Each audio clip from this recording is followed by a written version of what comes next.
Cet album a pour titre « Un petit roi ne pleure pas ».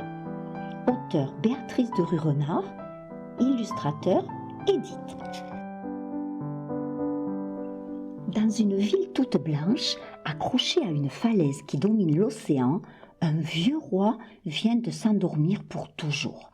Les cloches sonnent à la volée. Le vieux roi est mort, ding dong. Le vieux roi n'est plus, ding dong. Dans le palais doré, perché au sommet du rocher, un petit prince pleure en regardant la mer. Un énorme chagrin lui serre très fort le cœur. Toc toc toc. 3 coups sont frappés à la porte. Viens, petit prince, viens, c'est ton tour. Vive le roi, vive le roi. Le petit roi est tout tourneboulé. Il se remet à pleurer et ne peut plus s'arrêter. Allons, cessez de pleurer, majesté, lui chuchote gravement le grand conseiller. Vous devez exercer votre métier de roi, et un roi ne pleure pas. Le petit roi relève la tête et s'aperçoit que tout le monde le regarde. Il est très impressionné. Les gens n'ont pas l'air contents. Alors, le petit roi fait un effort énorme pour garder ses larmes à l'intérieur.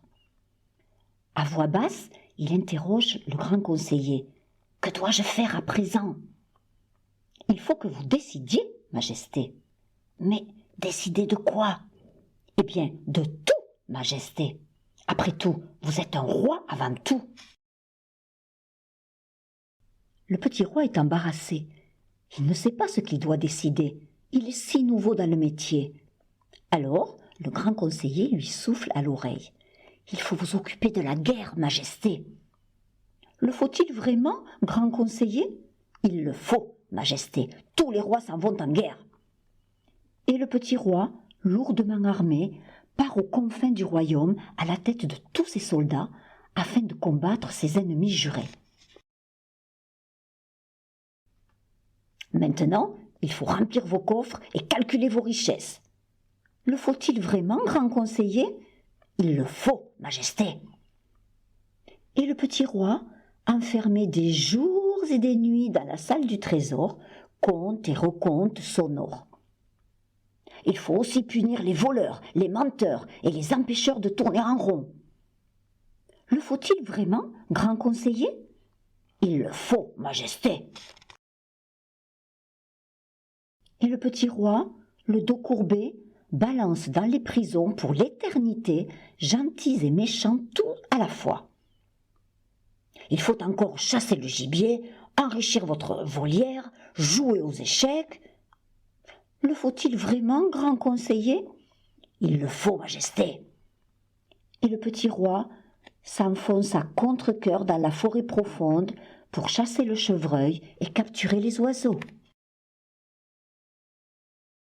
Il passe ainsi de longues soirées monotones derrière son échiquier sans que jamais personne n'ose le mettre en échec.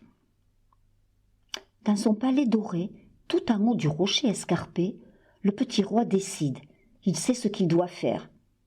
Mais il est triste, si triste, que souvent en cachette, il pleure en regardant l'océan. Jusqu'au jour où, dans un tourbillon, Triboulet le bouffon passe par là. « Qui ça ?» Triboulet le bouffon, gros yeux et petit front, nez pendant jusqu'au menton, qui ressemble à un avorton. Triboulet le bouffon, qui rigole pour un oui, pour un non, qui chante et danse et tout flonflon. Triboulet, folle de roi, surprend le petit roi. « Oh là là là là là, bonhomme, que vois-je ? On pleure. Et pourquoi ça ?» demande Triboulet. « Qui es-tu » demande le petit roi effrayé. « Nomme-toi d'abord, je me nommerai ensuite, » répond Triboulet. « Eh bien, je suis le roi, tu ne me reconnais donc pas ?»« C'est ça, et moi je suis la fée Clochette, tu me racontes des sornettes. Regarde-toi dans ce miroir et dis-moi si tu y vois un roi. Je ne vois qu'un bonhomme qui sanglote, et tout le monde sait qu'un roi ne pleure pas. »« C'est justement pour cela que je pleure, je n'ai pas envie d'être roi. Je dois décider de tout, et moi, ce que je voudrais, c'est me jeter dans la mer et nager loin, très loin d'ici. Oh, ne le dis à personne.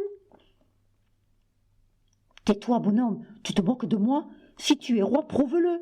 Les rois vont et viennent, ils veulent tout, ils peuvent tout, décident de tout. Si tu es un vrai roi, tu as entre les mains un énorme pouvoir. Utilise-le et décide par exemple de tout changer. Alors je te croirai. Foi de Triboulet. Tout changer, murmure le petit roi.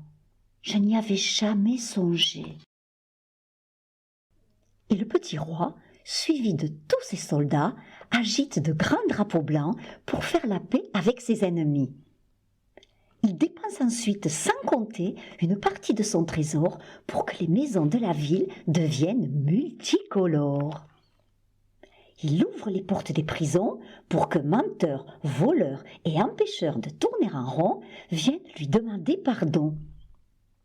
Il rend la liberté à des centaines d'oiseaux qui s'envolent vers la forêt profonde, en piaillant que désormais, par ordre du roi, la chasse est interdite. Et surtout, il décide de remplacer le jeu d'échecs, bien trop assommant, par le jeu de dames qu'il trouve bien plus amusant. Après avoir fait tout cela, le petit roi rassemble tous les habitants de la ville multicolore et les amène jusqu'au bord de la falaise.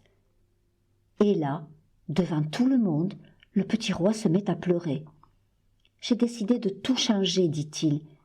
Mais n'oublions pas le vieux roi, mon père, que nous aimions tous très fort. Chaque fois que je regarde l'océan, je pense à lui tendrement. » Quand les larmes du petit roi s'arrêtèrent de couler, un tonnerre d'applaudissements éclate dans le ciel bleu. « Vive le nouveau roi !» crient les gens. Et tout le monde se met à pleurer. De joie, évidemment.